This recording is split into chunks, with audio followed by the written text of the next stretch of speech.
I have a really quick message for all my subscribers, anybody who's followed this channel for years or has just recently found me. Wait till the end of the video and we'll have a quick talk. Thanks.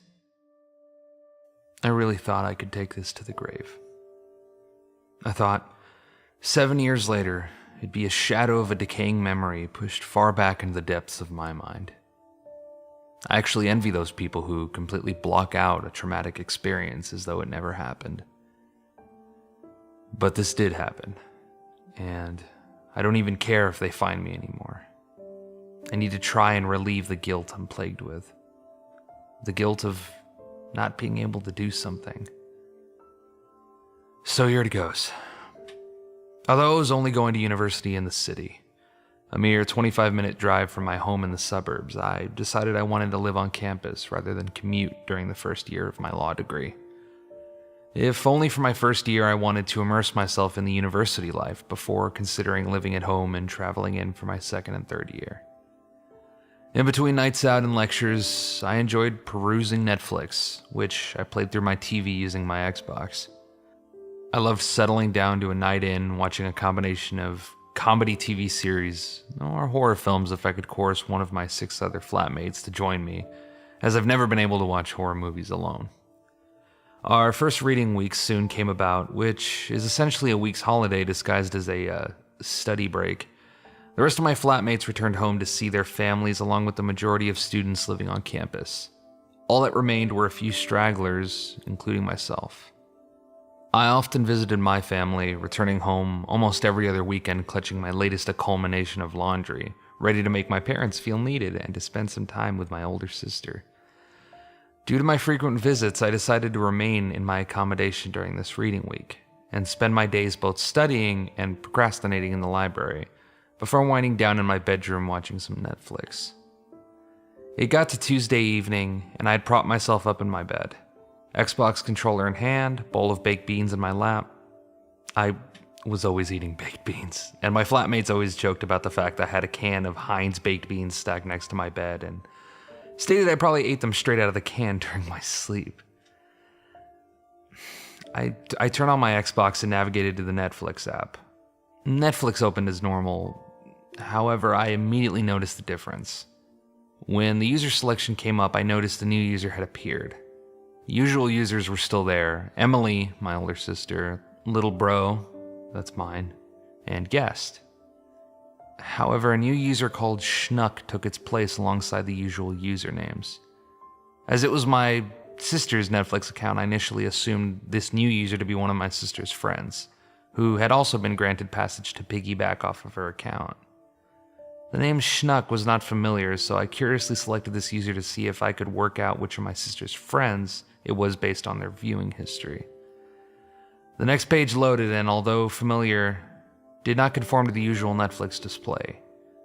Namely, there were no genres visible or an ability to search for an item. The only visible category was the Continue Watching category, and these were spread out into dozens of rows. So I toggled my controller to the first bar to have a look. A string of episodes appeared in a row, each one had a bizarre series of numbers as its title. The thumbnails appeared to be stills from a camera close to someone's face, as though filmed through a webcam on their computer screen. It was at this point that I realized the titles of the videos were in the format of IP addresses. Had I inadvertently been given access to some sort of Netflix administration? Did they use hidden cameras to conduct market research about their viewers? I pondered calling Netflix support to report this, but at the same time, the budding lawyer in me wanted to see what I'd actually found in case I'd stumbled across something they wouldn't want people to know about and would just delete all traces. So I decided to click one of the videos to see exactly what I had discovered. I selected a video from one of the rows. The row of videos consisted of 5 videos, all with the same thumbnail, and they were all titled 93.215.219.128, with a number added to the end, presumably indicating some sort of order, and so with bated breath, I selected play on the first video, titled 93.215.219.128-1. I remember I was actually excited at this point, and felt like some sort of private investigator. The video started to play, but there was no audio. At first, I was somewhat relieved by this realization, but soon the eerie silence gave it a more sinister feel, as I acknowledged the fact that the purpose of the video surely couldn't be for research if there was no audio to gather viewers' opinions. The video was shot from what appeared to be the webcam of a laptop. The person on film appeared to be of similar age to myself, young blonde girl around 18 or 19, wearing what I deemed to be a university hoodie, although I couldn't make out the university from the stitched logo on the top left of the hoodie. She appeared to be wearing some white headphones and sat with one knee up to her chest. The background didn't appear to be that of halls of residence, and instead looked like the bedroom of a house. There was a wardrobe to the right of the shot and a single bed along the back wall behind her. The young woman was leaning in towards the screen and her eyes appeared to be reading something on screen. I continued to watch the video, during which nothing out of the ordinary occurred, although I'm not sure what I mean by ordinary in this clearly bizarre situation. The whole duration of the video showed the girl simply reading the screen of the monitor and occasionally readjusting her seating position or glancing off screen to what I'd guessed was either a window or a TV she had in the same room.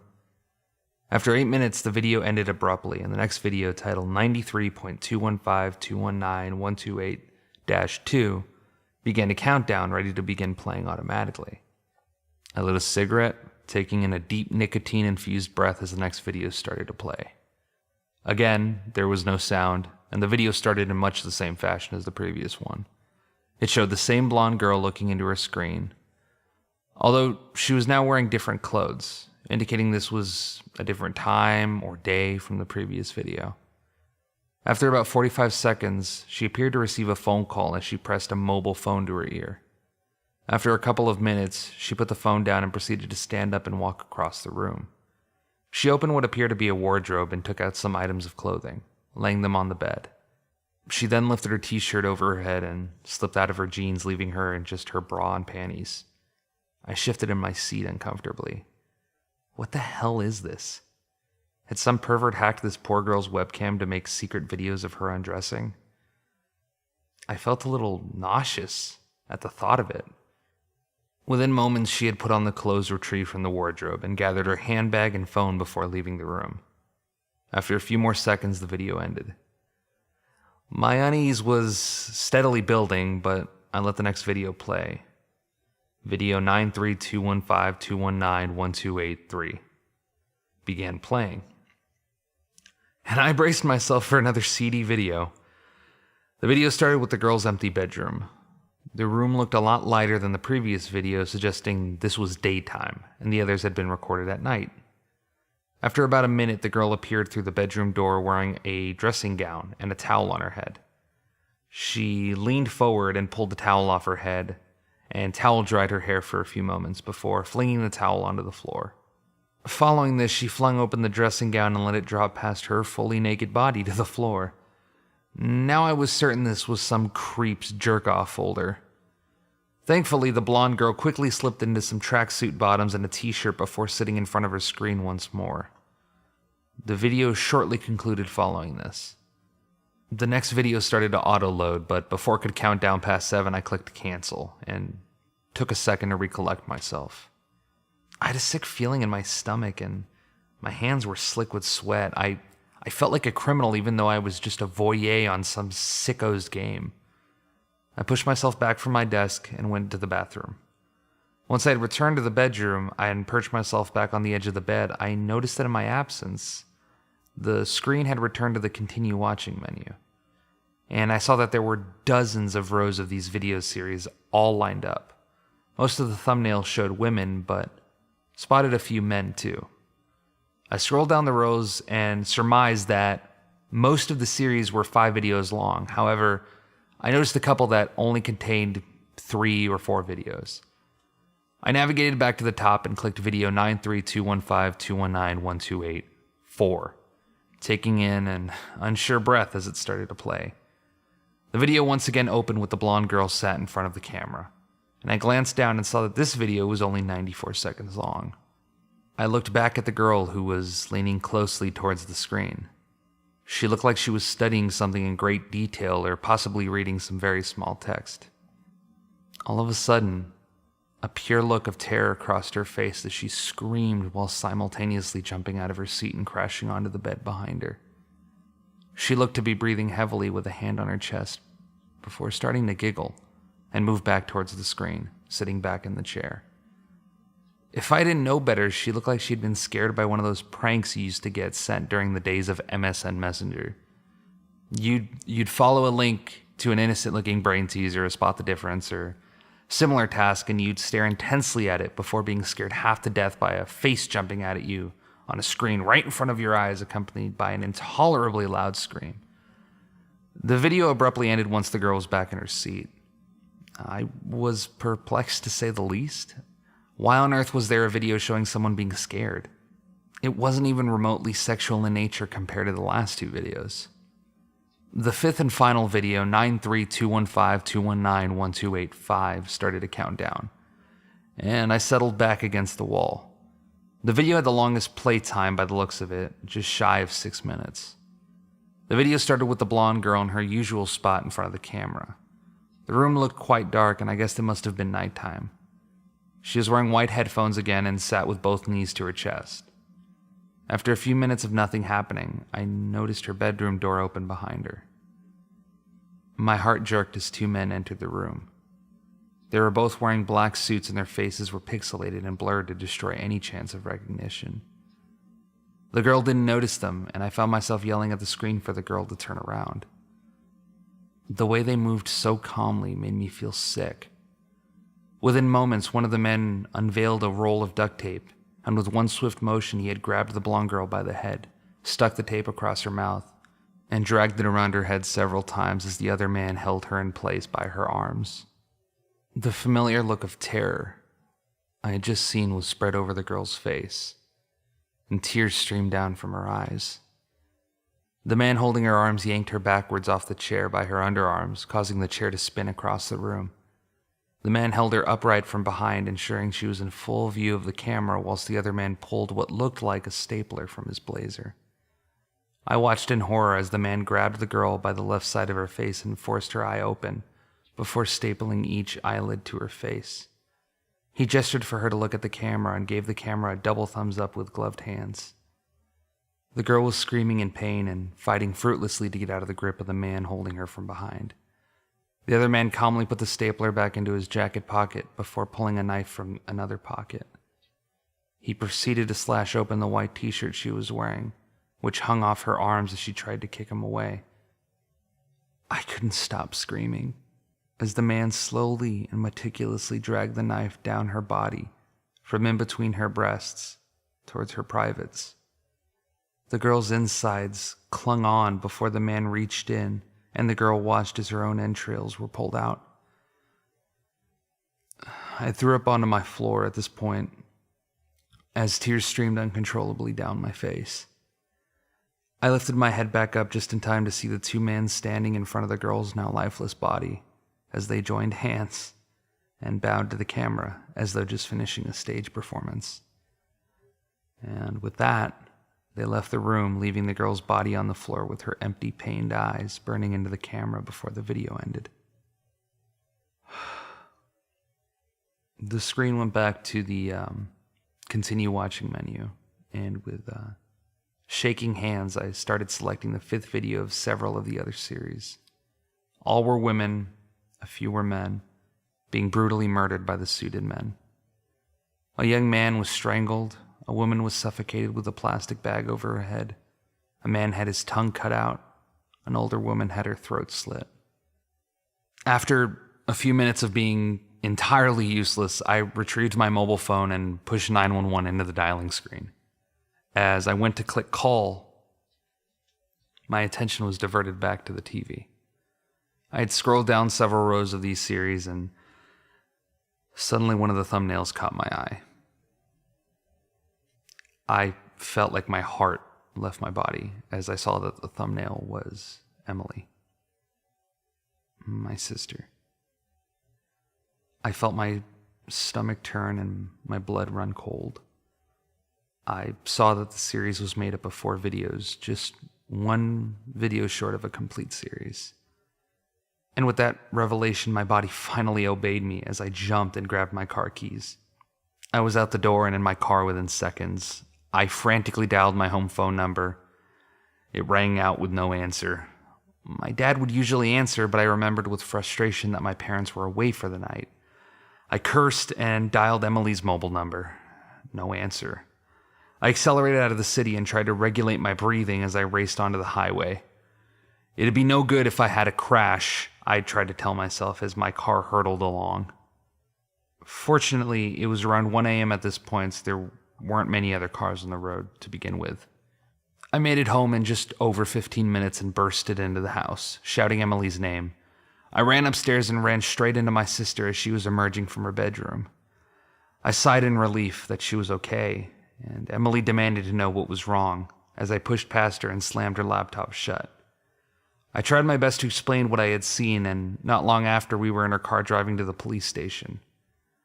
Not long after that, I was sitting in an interview room doing my best to coherently run through all the details of what had happened to a policeman. I was a blabbering wreck, and from looking at the officer, he looked frustratingly skeptical. He asked if I was on anything and tried to suggest I just let a scary movie and being alone get the best of me. I was furious and yelled at the policeman to listen to me. Eventually, after he'd calmed me down slightly, the officer agreed to escort me back to the university so I could show him the videos myself. Once we arrived back at the flat, my door was already open. I assumed I had left it open in my panicked rush to get out the door and breathed an insignificant sigh of relief when I saw nothing had been stolen. I dashed my laptop on the desk and quickly booted it up and navigated to Netflix. When it finally loaded, my heart sank. There was no trace of Schnuck user account. It had disappeared from the user account screen. I slammed my laptop shut and frantically booted up my Xbox. Maybe it was only on my Xbox that I'd been able to see it. Again, there was no sign of the Schnuck user account. I shook my head in disbelief at the TV, my mouth hanging open. Emily and the policemen left the room shortly after, and I could hear them talking quietly outside. The policeman left shortly after, and Emily explained that I needed some rest and that I'd feel better after a good night's sleep. She told me the policeman advised her I was likely suffering some form of hypomania, likely due to work pressure and lack of sleep. I snorted at the ridiculous suggestion, but the look in my sister's eyes made me bite my tongue from speaking further. She didn't believe me. Emily stayed in the living room of my flat that night as I insisted she didn't go home. She humored me and settled herself onto the sofa before reassuring me I wasn't crazy and had probably just gotten excited about a horror movie I had watched. I slunk back to my room, and it was only then I noticed a small brown parcel was sitting on my windowsill. I picked it up and slowly opened it. I reached in and pulled out a single can of Heinz baked beans. Attached to the can was a piece of paper which simply read, XOXO, Schnuck.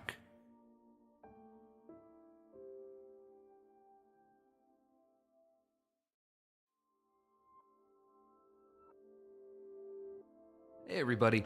I'm sure at this point you're wondering where in the hell is this channel going? As you know, I've been on and off for years. I've been trying to dedicate time for me to be able to do this because this is a lot of fun, you know, I really do. Like reading these creepy stories and doing my best to convey that to you so that way you can, you know, if you have a night where you want to get scared, you can get scared.